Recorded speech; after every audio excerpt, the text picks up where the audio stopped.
let's see. I think it's been 2 years that you guys have been pushing me to build an outfeed table, but I've been resisting. Well, I'm finally caving in and I'm building one this week. I'm gonna go ahead and jump to the end to show you what it turns out to look like so that you can have a visual as I'm moving along through the video. Basically, I took a mounting block and mounted it to the back of my table saw and then hinged the outfeed table portion to that mounting block. So now that you see what I'm going for, let's jump into how I got it done. I started off by making the mounting block that will mount to the back of the table saw. And just to cut down on price, I bought one piece of select pine that will be for the top layer, the visible portion, and then used regular standard pine boards for the bottom layers.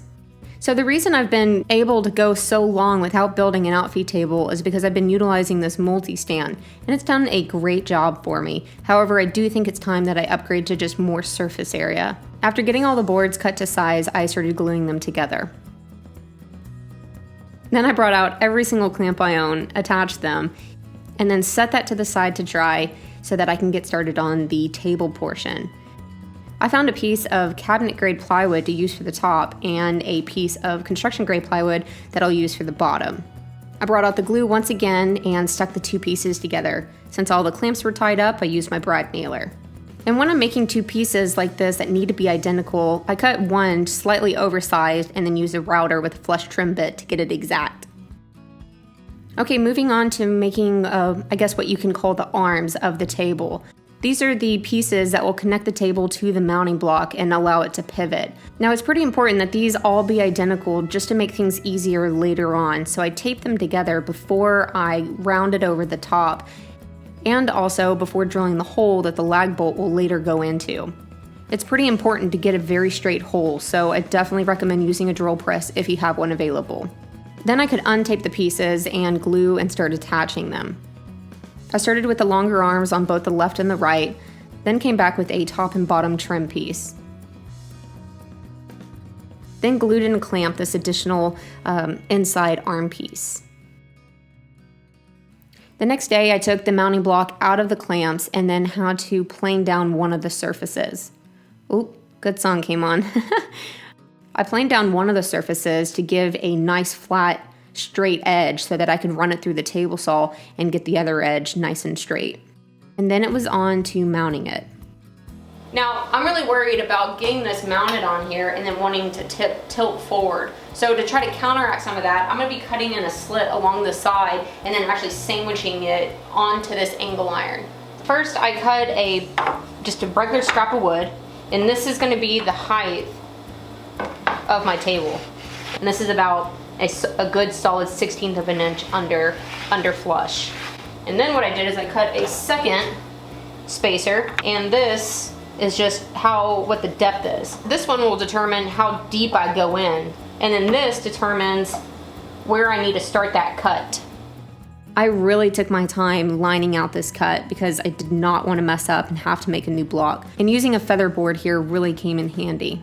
It did take 2 passes since the thickness of that bar is 3/16, but I was really pleased with how snug of a fit it came out to be.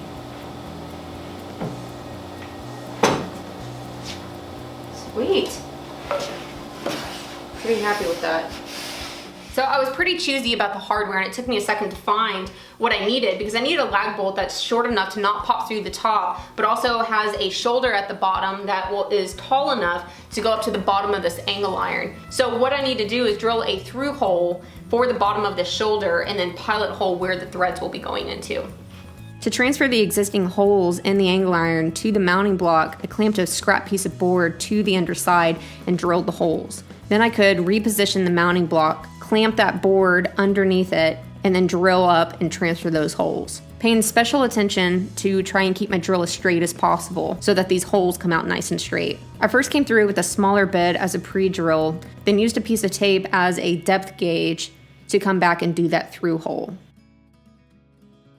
And then I actually attached it using lag bolts and washers. Feels pretty good.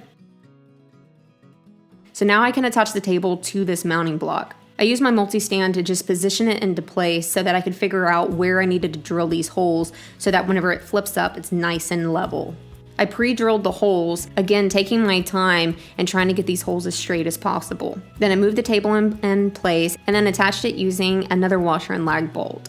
Not making it too tight because I do want this to pivot freely.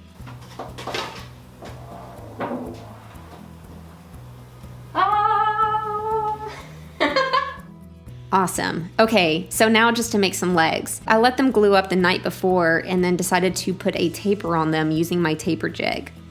It's my first time doing a taper, but I really just love the added look that it gives the legs. Then I could just attach the folding hardware to make the legs collapsible, and also some leveling legs at the base, because of course my shop floor is not perfectly level. Now I still need to cut the miter gauge slots in the Outfeed table, but I decided to wait until I build the crosscut sled to do that.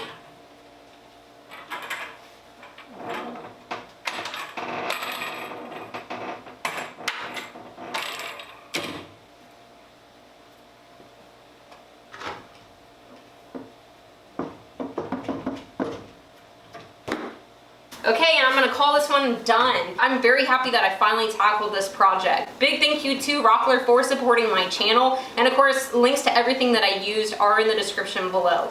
Also in the description are links to Jay Bates and Nick Berry's channel. Both of the guys have videos concerning Outfeed tables. Jay and I built Nick an Outfeed table when we visited Nick's shop in Wisconsin, and Nick has a video where he's added some pretty cool accessories. So be sure to check out both of the videos. The links are in the description. And that's it for this one. So I hope that you got something out of it, and I will see you next time.